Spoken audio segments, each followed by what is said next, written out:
अच्छा, मुद्रा के प्रयोग से किससे प्रोत्साहन मिला है?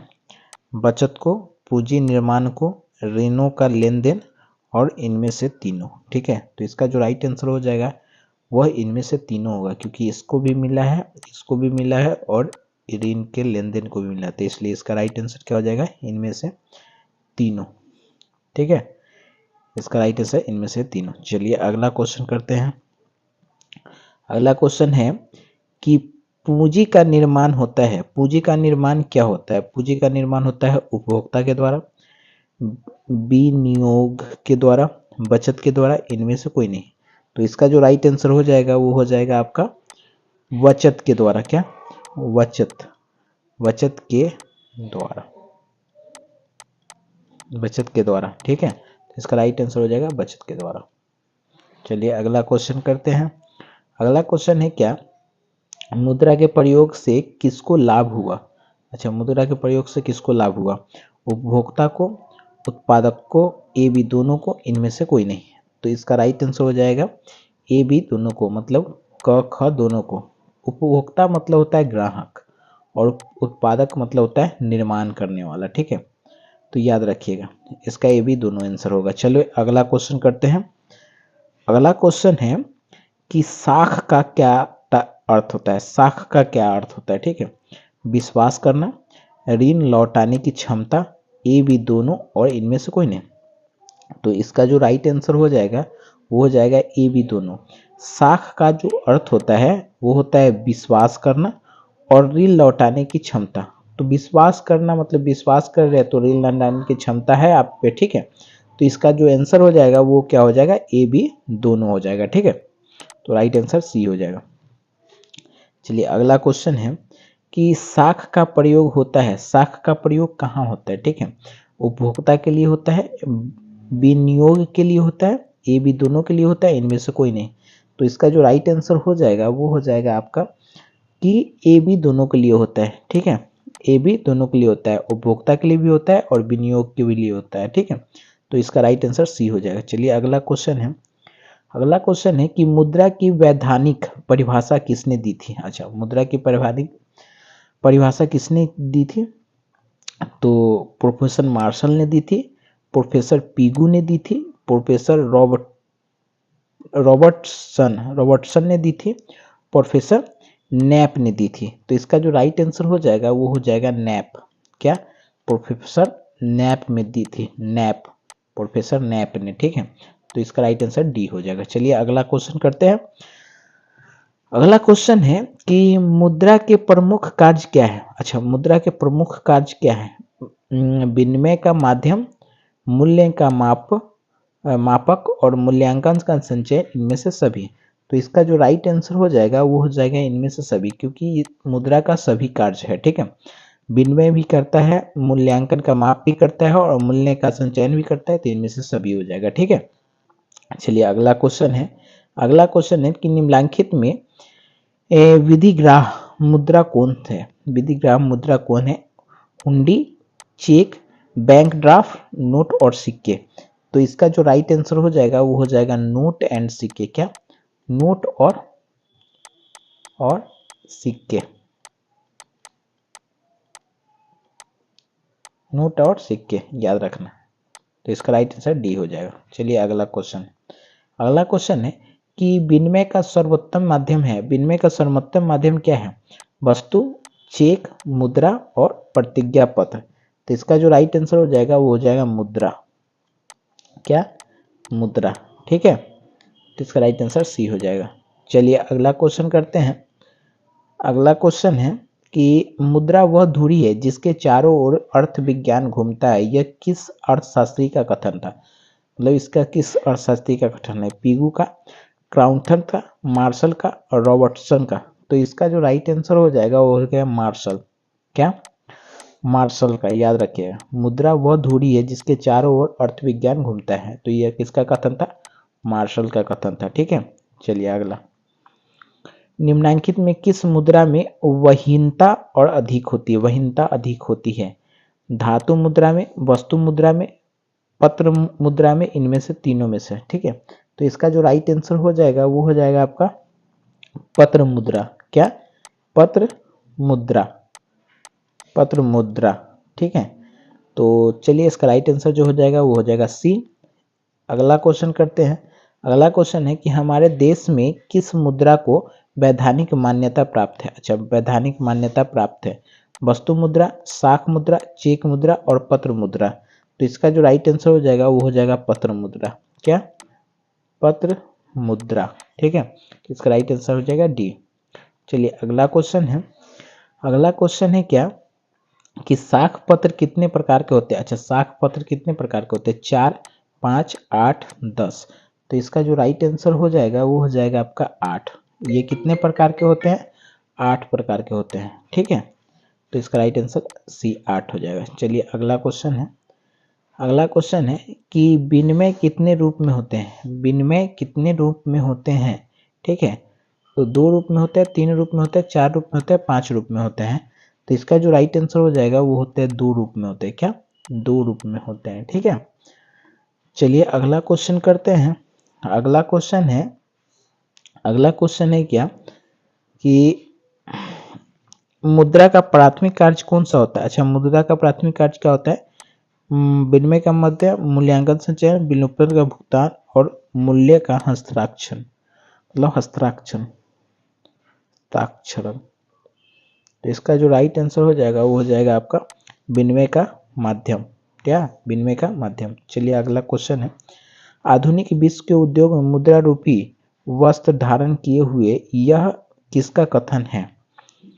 यह प्रोफेसर मार्शल का, प्रोफेसर रॉबिन्स का, प्रोफेसर अमर्त्य सेन का और प्रोफेसर पीगू का। तो इसका जो राइट आंसर हो जाएगा वो हो जाएगा प्रोफेसर पीगू का। यह किसका कथन है? प्रोफेसर पीगू का।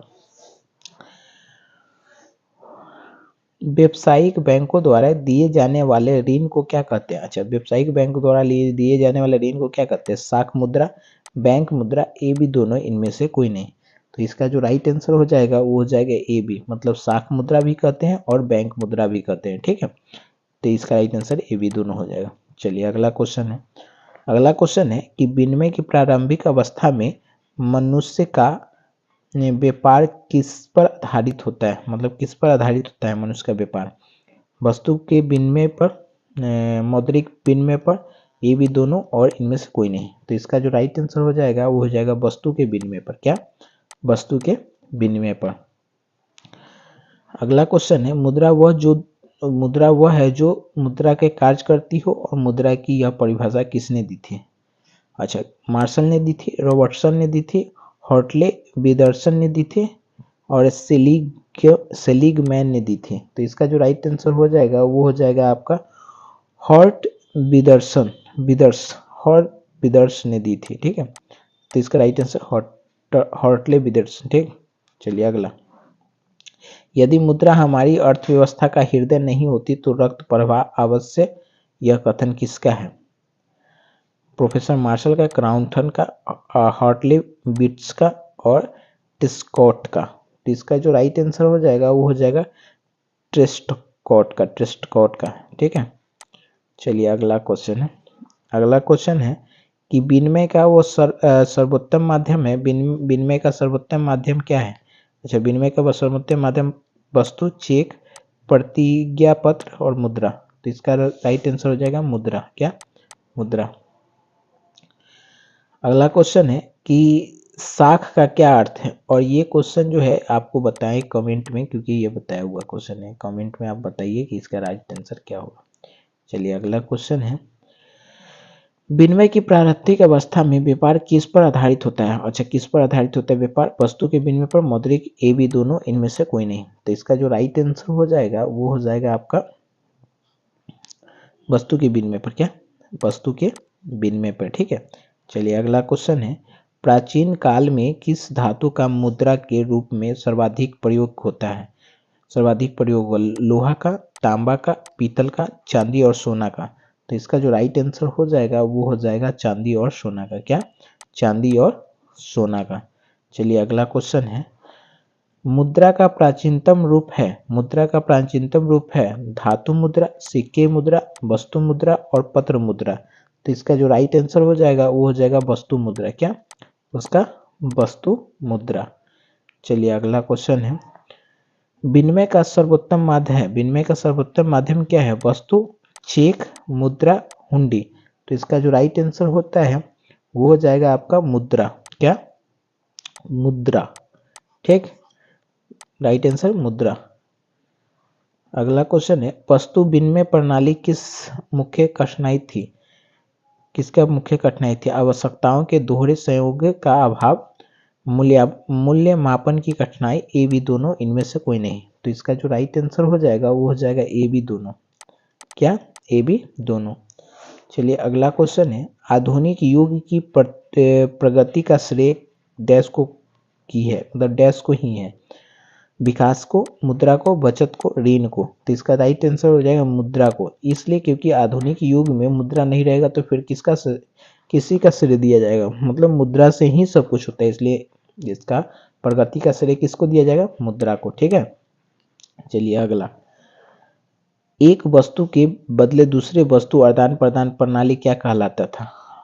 वस्तु विनिमय, मौद्रिक विनिमय, ए बी दोनों, इनमें से कोई नहीं। तो इसका राइट आंसर हो जाएगा आपका वस्तु विनिमय। वस्तु लेन देन का प्रणाली वस्तु विनिमय कहलाती है। ठीक है, चलिए अगला क्वेश्चन है, अगला क्वेश्चन है कि मुद्रा हमारी अर्थव्यवस्था की है, अर्थव्यवस्था की है, माध्यम, विकास, धुरी, इनमें से कोई नहीं। तो इसका जो राइट आंसर हो जाएगा वो हो जाएगा धुरी। क्या? धुरी, धुरी। ठीक है, तो इसका राइट आंसर सी हो जाएगा। चलिए अगला क्वेश्चन है कि आय तथा उपभोग का अंतर कहलाता है? आय तथा विकास, मुद्रा, बचत, ऋण। तो इसका राइट आंसर हो जाएगा बचत। क्या? बचत। ठीक है, तो इसका राइट आंसर बचत। अगला क्वेश्चन है, प्लास्टिक मुद्रा के चलाने में विनिमय का कार्य करता है? क्या कार्य करता है? जटिल, सरल, ए बी दोनों, इनमें से कोई नहीं। तो इसका राइट आंसर हो जाएगा सरल। ठीक है, सरल।